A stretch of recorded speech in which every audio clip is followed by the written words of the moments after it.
Hello guys! For today's video, so we're here guys at Diwata Pares Overload.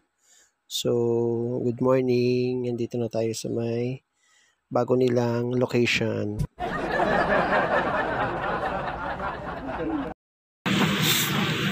morning po. Oo. Magkano? 100. Only rice, and sabaw, isang soft. Yung chicken magkano? Chicken namin wala na. Yan, soft drinks mo yan. Pag binigyan niya sa akin, pag-iinit mo yan. Ayan. Isa daw, hawak. Soft drinks mo yan. Soft drinks to? Okay. Thank you.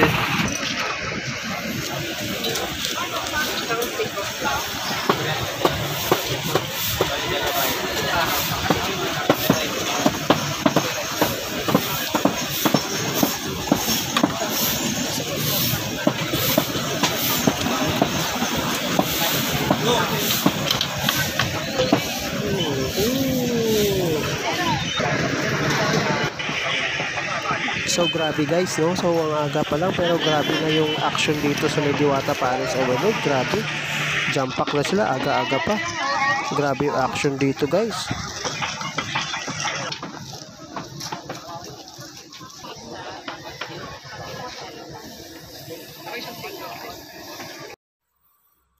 So yun na nga guys, no? So pumunta tayo dito sa may kanilang soft drinks area, then binigay natin yung stub. So yan, binigay ni Kuya yung kaniyang soft drinks. Ayun na guys yung ano natin, yung food natin na in order. Sayang lang guys, no, kasi naubusan sila ng chicken.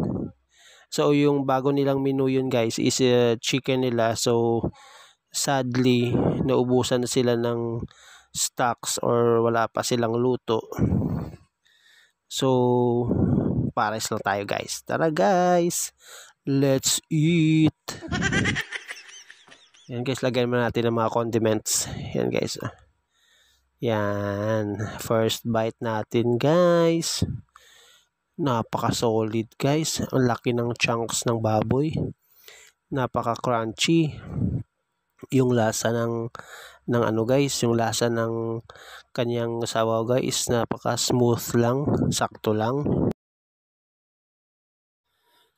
So in fairness guys, no, yung kanin nila is quality. Napakasarap ng pagkaluto ng kanin nila, no, is satisfied yung kanin nila is good quality siya. So yung overall guys is napaka solid ng kanilang pares. Sayang lang naubusan tayo ng chicken or hindi natin naabutan yung chicken nila. So maybe next time siguro guys.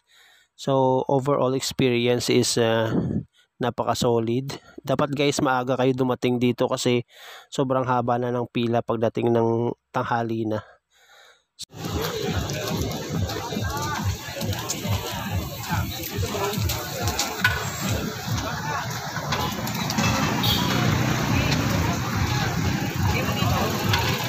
Yeah.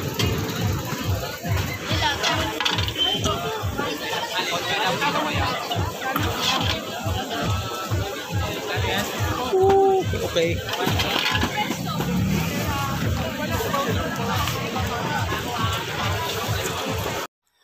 So ayun na nga guys, tapos na tayo kumain, and paglabas natin is ganito na pala yung ganap dito sa labas. Napakahaba na ng pila. So agahan nyo na lang guys pagpunta rito. If you like this video, subscribe, like, comment, and share. Thank you. Ingat!